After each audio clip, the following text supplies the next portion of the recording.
साल 2026 की शुरुआत में ना दिल्ली से एक ऐसी खबर आई जिसने सच में सबके होश उड़ा दिए थे। एक अजीब सी दहशत का माहौल बन गया था। आज हम इसी दहशत की परत दर परत पड़ताल करने वाले हैं। और हेडलाइन क्या थी? सिर्फ 15 दिनों में 800 से ज्यादा लोग लापता हो गए हैं। बस यही वो लाइन थी जो सोशल मीडिया पर आप समझिए कि जंगल की आग की तरह फैल गई। देखते ही देखते ये हर किसी की जुबान पर थी, हर न्यूज़ चैनल की सबसे बड़ी बहस। लेकिन सवाल ये उठता है कि इस दहशत के पीछे की असली कहानी आखिर थी क्या? क्या सच में ये कोई अचानक आया संकट था, या फिर कहीं हमारा ध्यान किसी और ज्यादा गहरी समस्या से भटकाया तो नहीं जा रहा था? आइए साथ मिलकर इस उलझे हुई गुत्थी को सुलझाते हैं। तो ठीक है, चलिए कहानी की शुरुआत बिल्कुल वहीं से करते हैं जहां से ये सारा हंगामा शुरू हुआ था। देखते हैं कि वो शुरुआती चौंकाने वाले आंकड़े आखिर कह क्या रहे थे। ये नंबर था 807। ये आंकड़ा पीटीआई की एक रिपोर्ट से आया था। रिपोर्ट के मुताबिक 1 से 15 जनवरी 2026 के बीच दिल्ली में 807 लोग लापता हो गए। और देखिए, जो बात सबको सबसे ज्यादा डरा रही थी ना, वो ये थी कि इसका मतलब हुआ हर दिन औसतन 54 लोग गायब हो रहे थे। सोचिए, रोज 54 लोग। बस इसी बात ने जनता के डर को और ज्यादा हवा दे दी। लेकिन रुकिए, कहानी में ना एक पेंच है।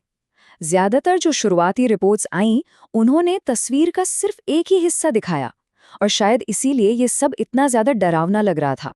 और ये देखिए, ये है वो जानकारी जो ज्यादातर लोगों तक पहुंची ही नहीं। जिस दौरान 807 लोग लापता हुए ना, उन्हीं 15 दिनों में 235 लोगों को ढूंढ भी लिया गया था। इसमें 54 बच्चे थे और 181 बड़े लोग शामिल थे। लेकिन हुआ क्या कि घबराहट के शोर में ये जरूरी आंकड़ा कहीं दब के ही रह गया। अब देखिए, जब इतना बड़ा हंगामा हो रहा हो तो दिल्ली पुलिस भी सामने आई। उन्होंने तो इन खबरों को सीधे सीधे अफवाह बता दिया, और इतना ही नहीं, एक बहुत सनसनीखेज आरोप भी लगा दिया कि इस डर को पैसों के जरिए, मतलब जानबूझकर फैलाया जा रहा था। और दूसरी तरफ जो राजनीतिक पार्टियां थीं, उन्होंने इसे कानून व्यवस्था का मुद्दा बनाकर सरकार को घेरना शुरू कर दिया। तो माहौल कैसा था? एक तरफ सोशल मीडिया का डर, दूसरी तरफ पुलिस का इनकार, और तीसरी तरफ राजनीतिक बयानबाजी। इस पूरे शोर के बीच सच कहाँ था?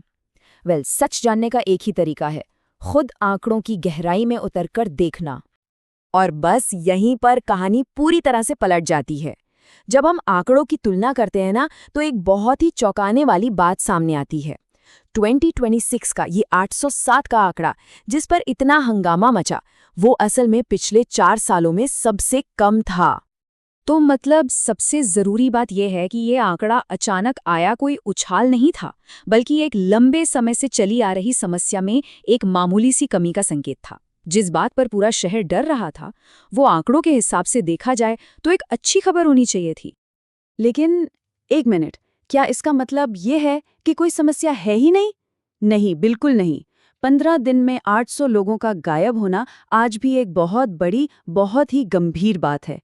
और यहीं से हमारी पड़ताल का दूसरा और शायद सबसे जरूरी हिस्सा शुरू होता है। असल में हुआ ये कि आंकड़ों के इस शोर ने ना असली मुद्दे को पूरी तरह से ढक दिया। असली कहानी किसी अचानक आए उछाल की है ही नहीं। असली कहानी है एक बहुत पुरानी, बहुत गहरी और लगातार गंभीर होती जा रही समस्या की, और वो है संगठित अपराध। जी हाँ, हम बात कर रहे हैं ह्यूमन ट्रैफिकिंग की, यानी मानव तस्करी की। गुमशुदगी के ज्यादातर मामले सीधे तौर पर इसी से जुड़े होते हैं। ये कोई इत्तेफाक नहीं होता, इनके पीछे पूरे के पूरे गैंग काम करते हैं, जो इंसानों को एक सामान की तरह खरीदते और बेचते हैं। तो सवाल ये है कि इस अपराध का सबसे बड़ा निशाना बनता कौन है? आंकड़े एक बहुत ही भयानक तस्वीर दिखाते हैं। जनवरी 2026 में जो 137 नाबालिग बच्चे घर वापस नहीं लौटे, उनमें से 120 लड़कियां थीं। खासकर 12 से 18 साल की जो लड़कियां होती हैं, वो सबसे बड़े खतरे में हैं। और अब वो आंकड़ा देखिए जो उस शुरुआती हेडलाइन से कहीं ज्यादा डरावना है। पिछले एक दशक में जो महिलाएं और लड़कियां एक बार खो जाती हैं, उनके कभी वापस न मिलने की संख्या लगातार और बहुत तेजी से बढ़ी है। ये है असली संकट, जो उस पूरी बहस में कहीं खो सा गया। ये जो अपराधी हैं, ये आज की टेक्नोलॉजी का बहुत चालाकी से इस्तेमाल करते हैं। इंस्टाग्राम जैसे प्लेटफॉर्म्स पर फेक प्रोफाइल बनाकर दोस्ती की जाती है। फिर प्यार, शादी या एक अच्छी नौकरी का झांसा देकर उन्हें बुलाया जाता है और फिर उनका अपहरण कर लिया जाता है। इसके बाद नकली पहचान पत्र बनाकर उनकी पुरानी पहचान हमेशा हमेशा के लिए मिटा दी जाती है।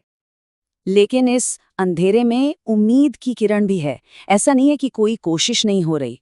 टेक्नोलॉजी और कुछ नई पहलों के जरिए इस समस्या से लड़ा भी जा रहा है। चलिए देखते हैं कि आखिर क्या-क्या किया जा रहा है। उदाहरण के लिए ऑपरेशन मिलाप है, जिसके तहत पुलिस टीमें शेल्टर होम्स और रेलवे स्टेशनों पर बच्चों को ढूंढती हैं। एक जिप नेट सिस्टम है जिससे दिल्ली पुलिस तुरंत पड़ोसी राज्यों से जानकारी शेयर कर सकती है। और फेशियल रिकग्निशन जैसी एआई टेक्नोलॉजी तो कमाल ही कर रही है, जिसकी मदद से सालों पहले खोए बच्चे भी अब पहचाने जा रहे हैं। और सबसे अच्छी बात पता है क्या है? अब ये पूरी प्रक्रिया आम लोगों के लिए भी बहुत आसान हो गई है। अब एफआईआर के लिए पुलिस स्टेशन के चक्कर काटने की जरूरत नहीं है। दिल्ली पुलिस के वेब पोर्टल या मोबाइल ऐप पर घर बैठे ही ऑनलाइन रिपोर्ट दर्ज हो जाती है।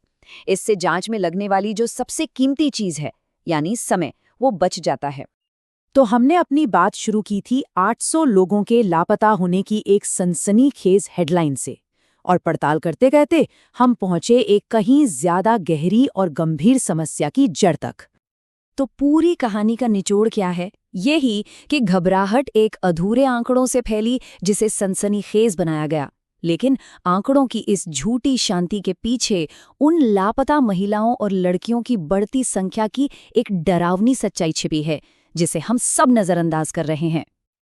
और ये सब कुछ हमें एक बहुत ही जरूरी सवाल पर लाके छोड़ देता है।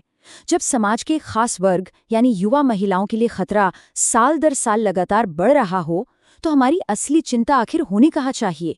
उन हेडलाइंस में जो सिर्फ शोर मचाती हैं, या उन खामोश त्रासदियों में जिन पर अक्सर किसी का ध्यान ही नहीं जाता?